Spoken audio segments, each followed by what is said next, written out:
Hi boys and girls, this is Piggybook Lesson 1. Today I'm just going to read it to you and then we will talk about it at the end.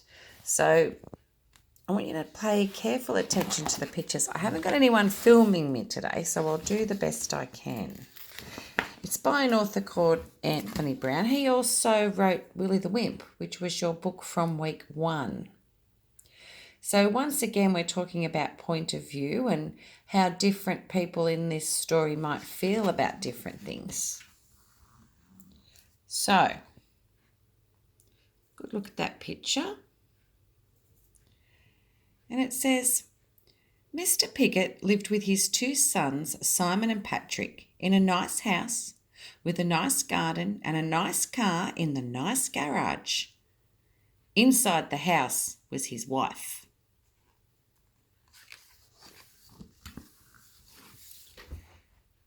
Here they are all yelling out. He's reading the paper. It says, "Hurry up with the breakfast, dear," he called every morning before he went off to his very important job. Over on the other page, "Hurry up with the breakfast, Mum," Simon and Patrick called before they went off to their very important school.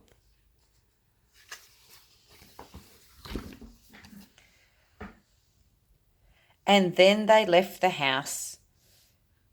Mrs. Piggott washed all the breakfast things, made all the beds, vacuumed all the carpets, and then she went to work.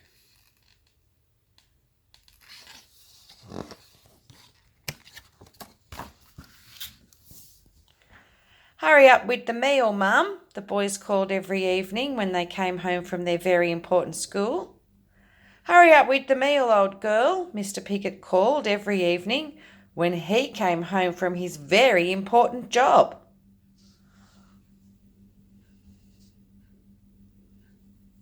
He's just sitting there yelling out what to do, isn't he? There he is eating his dinner.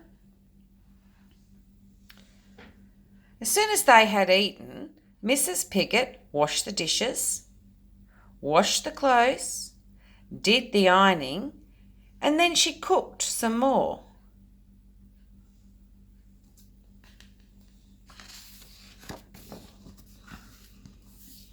While she's doing all that, look at what's going on here.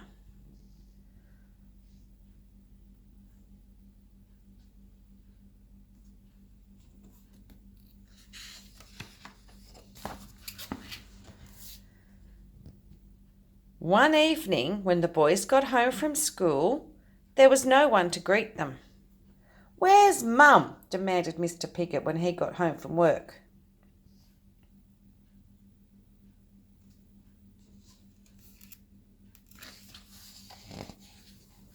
So there they are, having a go themselves in the kitchen.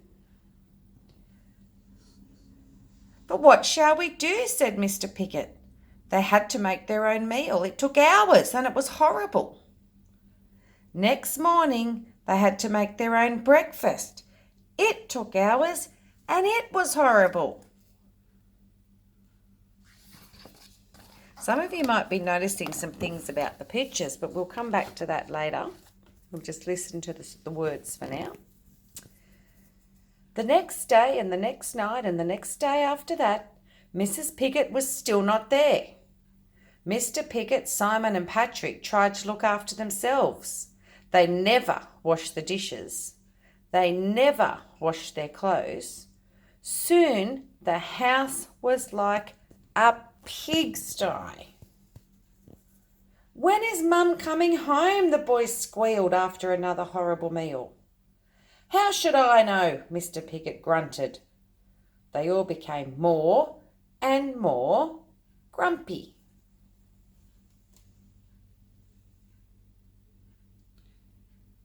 Look at them all dirty.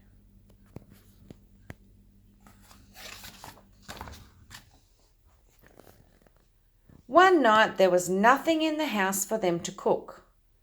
"We'll have to root around and find some scraps," snorted Mr. Piggott. And just then, Mrs. Piggot walked in.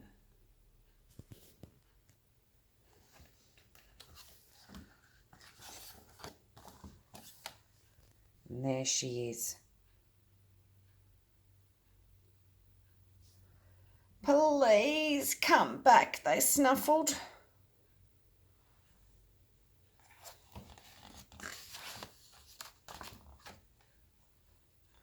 So, Mrs. Piggot stayed. Mr. Piggot washed the dishes. Patrick and Simon made the beds. Mr. Piggot did the ironing.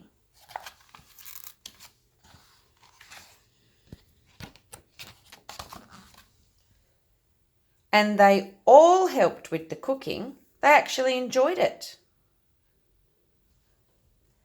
Mum was happy too. She mended the car. It seems like she's really enjoying that, so she's actually getting to do something she enjoys. Now we're just going to have a little bit of a talk about the book today, and you're going to look for these things as I go through. Okay. One thing I found really interesting about this page, if you can read it again as you're looking at it, was the choice of words. You know, they have a nice house, they have a nice garage, a nice garden. And inside the house was his wife. She's not even described as nice. It just seems that she's just there. They all get to have this nice life and they don't think a lot about her and her needs.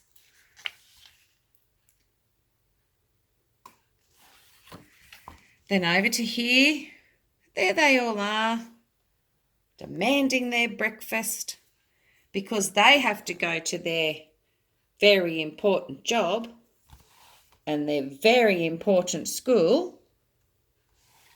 So they need someone to wait on them apparently. So they all go off and then here's poor Mrs. Piggot.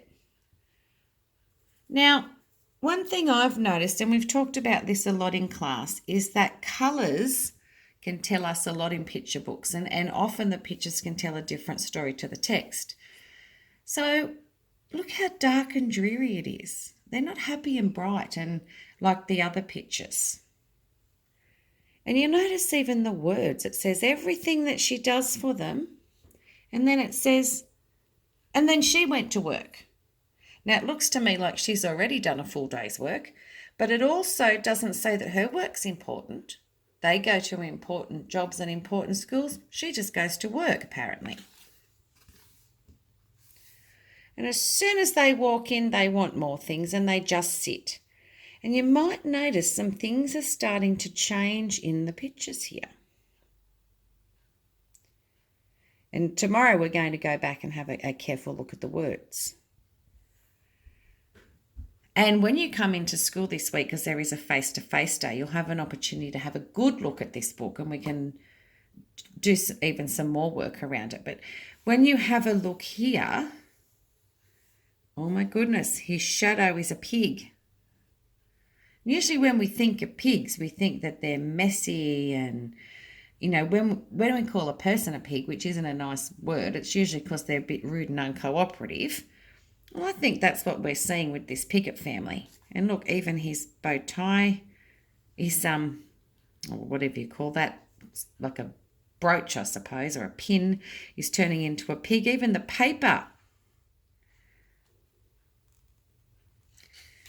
I'm going to let you look on the next page to see if you can see anything else.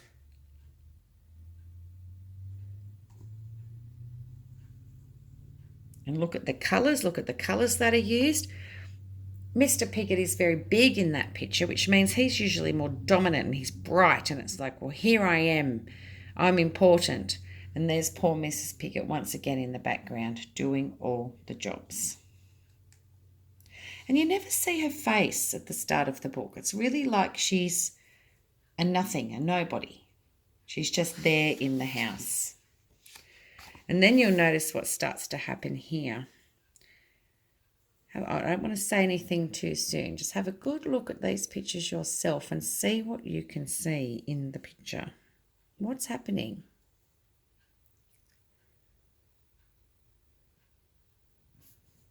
Let's have a look over on this side.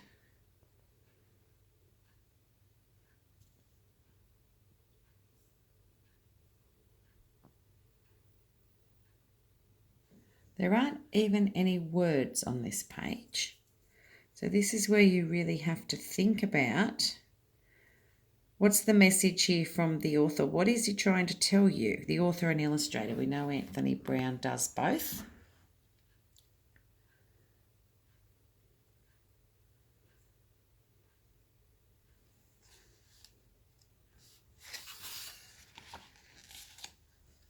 And this is the day they come home and Mrs. Piggot isn't there anymore.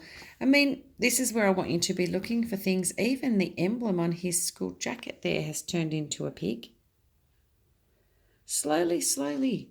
Look at the light switches. What else can you see? Anything? I'm not going to give you the answers. Let's have a look around.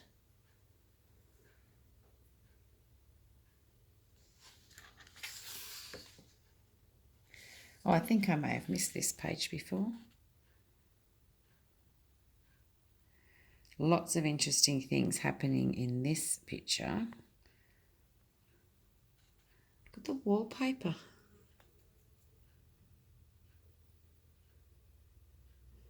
Look at the pencil there. In the vase. Even the tiles around the fireplace. What else can you see? We go over to this page. She'd left a note to say, "You are pigs." It says she was nowhere to be found. On the mantelpiece was an envelope. Mr. Piggot opened it. Inside was a piece of paper, and it simply just says, "You are pigs." And look, he's even got a pig's trotter instead of a hand.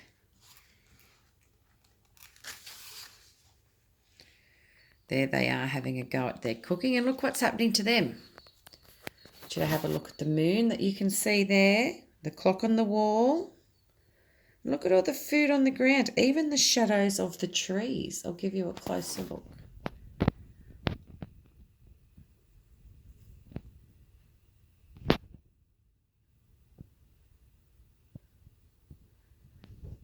Don't know how well you can see the curtains, but like I said, you'll get an opportunity to have a good look at school. The boys, Simon and Patrick, and Mr. Piggot. And over here, this is their mess. And there's no Mrs. Piggot to clean it up before they go off to their very important job and their very important school. The salt and pepper shakers.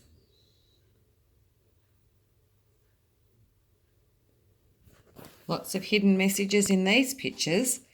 They're not living very nicely, and it showed that's what happens when you don't treat people well. Have a look at the dishes and the taps.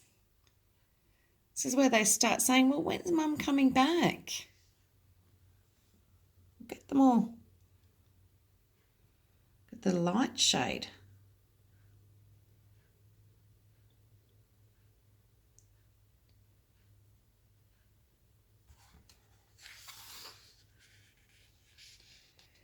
Goodness me, and here they are. It's like they are actually pigs foraging around on the floor for food. Look at how the pictures on the wall have changed. And then finally, I think it's very interesting that Anthony Brown has chosen to have her surrounded by light. So now she's the bright one.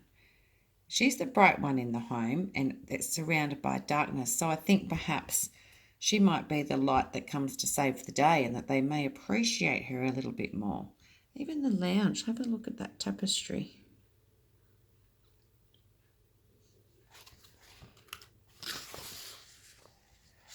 For the first time, we actually see her face, and they're bowing before her.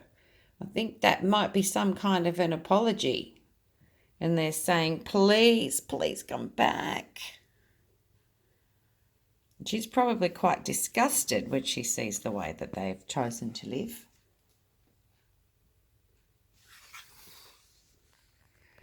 And now they've all got a bit of light around them. They all look happy and they're all doing their share. It's amazing what a difference that makes to the whole running of a family.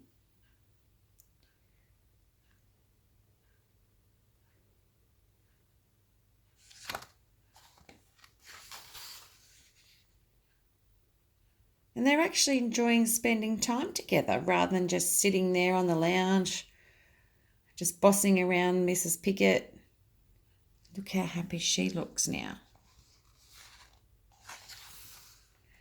And there she is doing something she enjoys. I think it's very interesting the way he's chosen to portray this story. And even there they all are there. She's sort of carrying the family, carrying them all. And that's not the way that she wanted her life to be. And that's when you can still see the pig things in the background. And this is the bit on the back which I'll read you. If you were purchasing a book, you read the blurb. Let's see what it says here. Mr. Piggott and his 2 sons behave like pigs to poor Mrs. Piggott until finally she walks out. Left to fend for themselves, the male Piggotts undergo some curious changes. So your task today isn't too difficult, because what I really wanted you to do today was have a look at these pictures, have a look how the story changes over time, see things from different people's point of view. I mean, Simon and Patrick probably didn't know any different because that's just the way things were in their home, but they do look a lot happier once things are more equitable. Today I want you to write a diary entry about how you think Mrs. Piggott might have been feeling right before she left them this note. So it might be something like, Dear diary, my husband and son are acting like pigs, and how she might be feeling about that. Is her job important too? What do you think she might do for a job? Every job's important, but you can use your imagination a little bit there.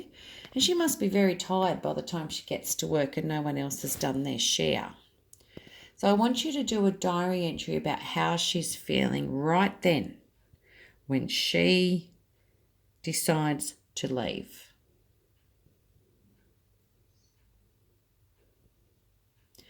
And then after you have done that, if you are really clever, you can do a diary entry about how she now feels when she's getting to do some of the things that she enjoys. So at least 1 diary entry. If you really want to do a good job, 2 diary entries. And tomorrow we're going to talk about some of the verbs or the action words used in the story. Okay, so this is lesson 1 for Piggybook. Thanks, boys and girls.